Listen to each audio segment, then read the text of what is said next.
Um profissional de finanças no Brasil precisa estudar 1.000 a 1.200 horas por ano somente para se atualizar com relação às mudanças no cenário contábil, tributário, etc. Tudo que lhe é peculiar, pertinente, né? Dito isso, o IBEF, então, tem procurado instrumentalizar os profissionais de finanças ao longo de toda a sua história, para que esses encarem melhor essas mudanças que existem no Brasil. O Brasil não é para amadores.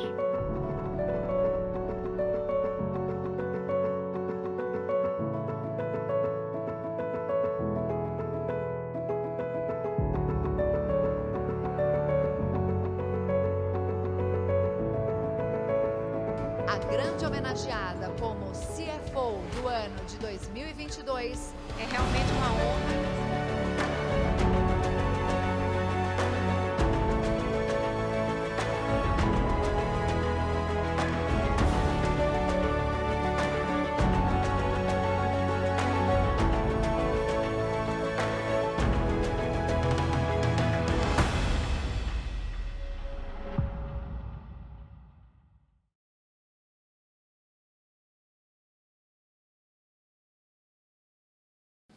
Bom, eu iniciei meus contatos com o IBEF São Paulo no início da década de 90.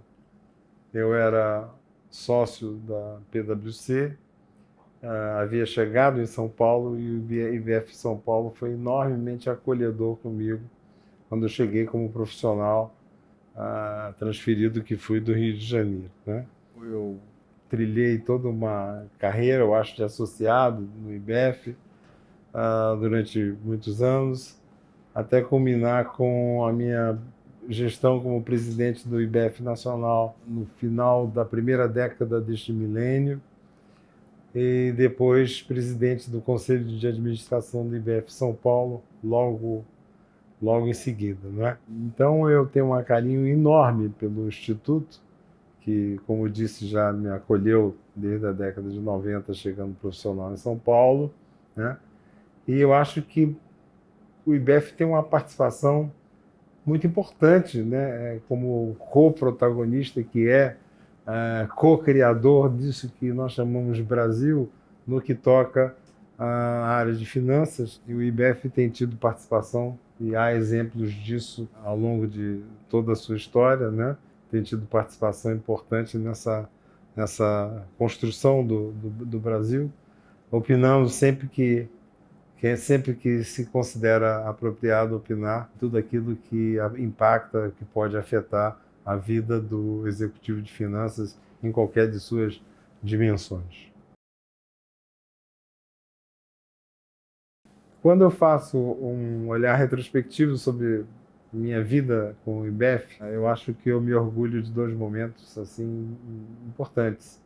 Primeiro, como presidente do Conselho Diretor Nacional, quando foi um momento em que houve um esforço bastante integrado, grande, coeso, para união e maior harmonia entre as seccionais, diversas seccionais, né?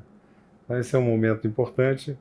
E o segundo momento importante, eu acho que como presidente do Conselho de Administração do IBEF de São Paulo, quando nós semeamos aquilo que veio a ser o programa de certificação para CFOs, para executivos de finanças, né?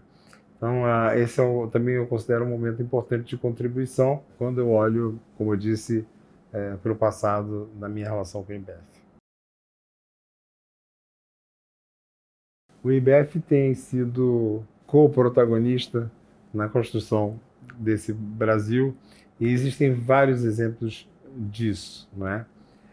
Mas eu gosto sempre de falar sobre isso, mas começando dizendo que um profissional de finanças no Brasil precisa estudar 1.000 a 1.200 horas por ano somente para se atualizar com relação às mudanças no cenário contábil, tributário, etc. Tudo que lhe é peculiar, pertinente, né? Dito isso, o IBEF, então, tem procurado instrumentalizar os profissionais de finanças ao longo de toda a sua história, para que esses encarem melhor essas mudanças que existem no Brasil. O Brasil não é para amadores. Alguns exemplos interessantes, mas somente os mais recentes, né? Vamos trazer só os mais recentes, de coprotagonismo, né, do IBF, é a sua participação, o seu ativismo em advocacy com relação à reforma tributária, ora em tramitação, com relação à responsabilidade fiscal, com relação a mudanças na lei das estatais. Então, eu poderia citar outros exemplos aqui, mas me fixo nesses três pela oportunidade deles, pela providencialidade de falar sobre eles, né? Portanto, me prendo a esses três para exemplificar. Quando a gente olha para os próximos 50 anos do IBF, né?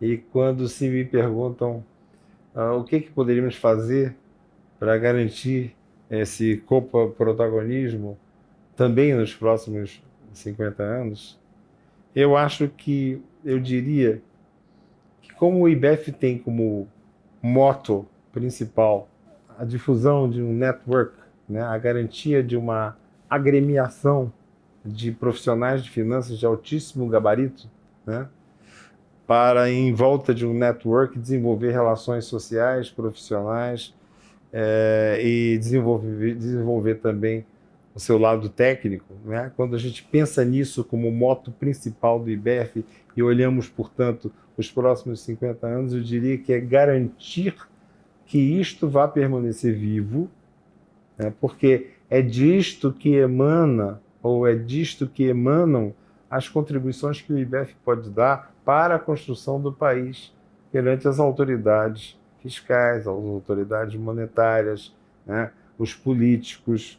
Então, para que o IBF possa dar essa contribuição, é preciso ter sedimentado essa agremiação de grandes profissionais, porque é disso que sai justamente essa contribuição. Então, eu acho que a principal expectativa que se tem para o IBF dos próximos 50 anos é justamente basear-se naquilo que deu certo, admitindo as inovações e as transformações que nós temos que admitir que ocorrerão, né?